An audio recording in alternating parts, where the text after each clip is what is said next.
Let me be precise about who George Knapp is, because the financial market implications of his testimony hinge entirely on his credibility.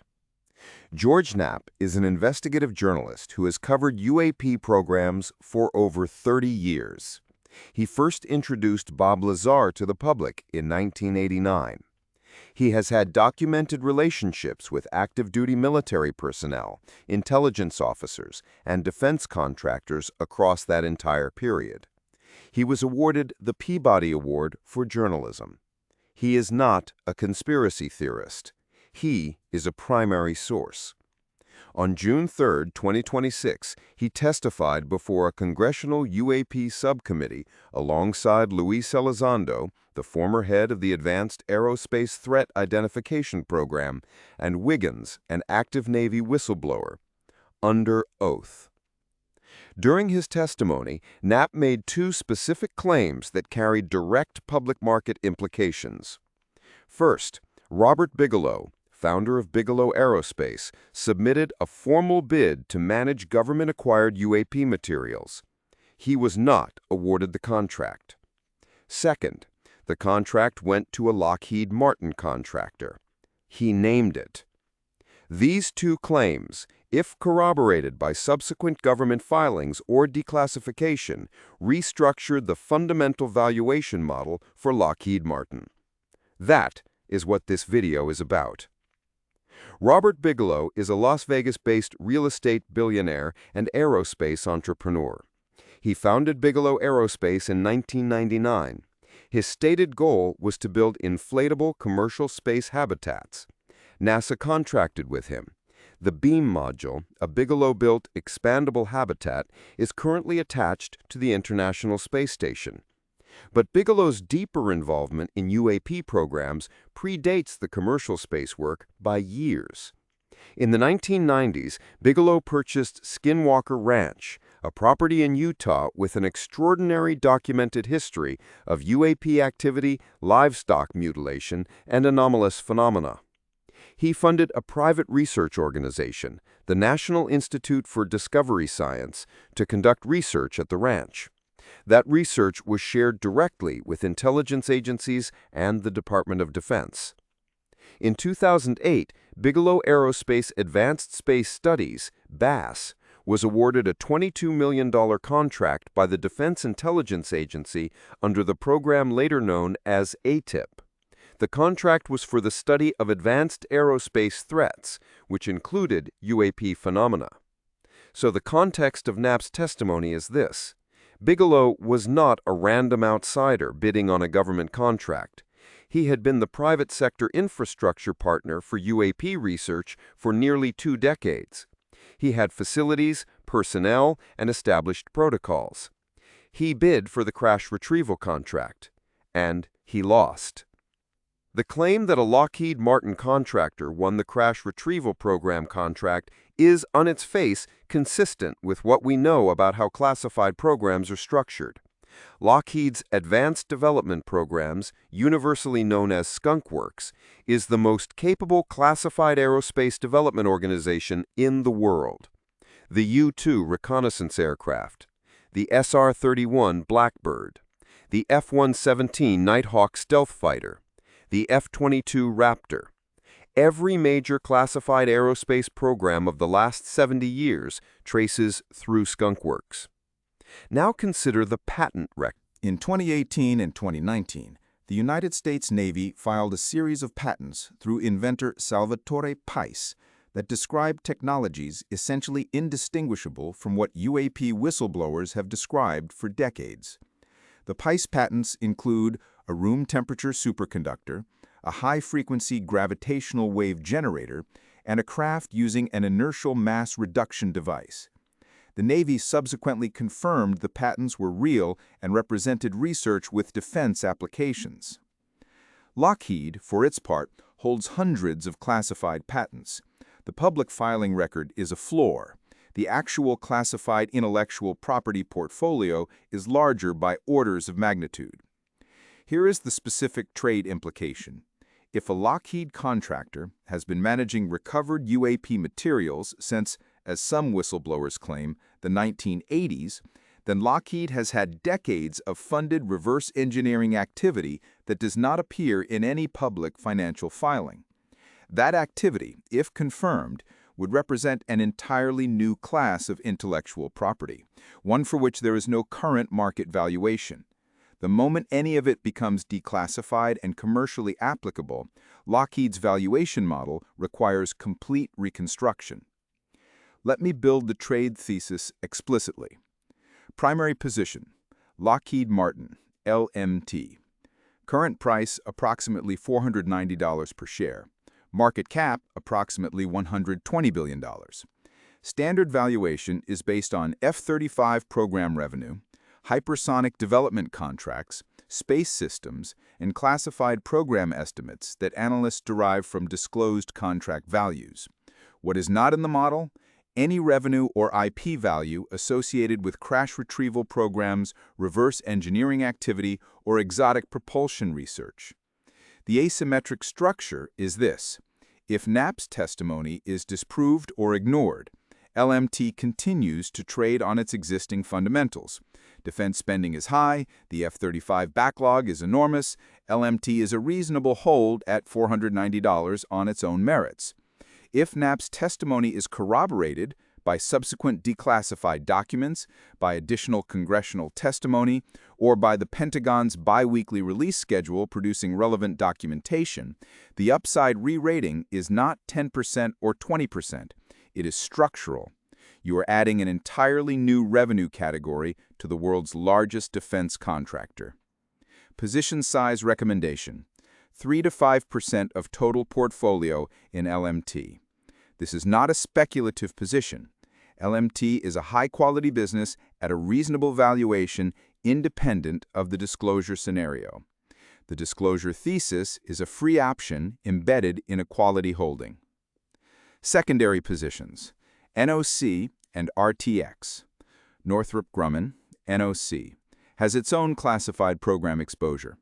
The B-21 Raider bomber program is the largest classified aerospace contract in current operation. If the reverse engineering thesis extends beyond Lockheed, Northrop is the second most likely recipient. RTX, Raytheon Technologies, is the sensor and propulsion systems layer. Any confirmed reverse-engineered propulsion system requires a new generation of detection hardware. RTX builds it. Combined allocation: 3 to 4% of portfolio split between NOC and RTX. Speculative position: SAIC, Science Applications International. SAIC is a defense IT and engineering services company with $7 billion in annual revenue and deep classified program involvement. They are less visible than Lockheed or Northrop, but hold numerous classified analysis and engineering contracts. Market cap, approximately $17 billion. SAIC is the analytical layer, the company that helps government agencies make sense of recovered materials and data. If crash retrieval programs are real and managed by Lockheed hardware, a company like SAIC may be the analytical contractor. Position: 1% speculative allocation. Hedge: Booz Allen Hamilton, BAH. BAH is the intelligence community's primary management consulting and analytics firm. They hold contracts across every classified program category. They are not a direct crash retrieval play, but they are a disclosure hedge. The more classified programs are acknowledged, the more BAH's analytics services are needed to manage the transition. Position: 1.5% base hold. Total disclosure-adjacent allocation from this thesis, approximately 10.5% of portfolio. There was a second dimension to Knapp's testimony that received less coverage in the immediate aftermath.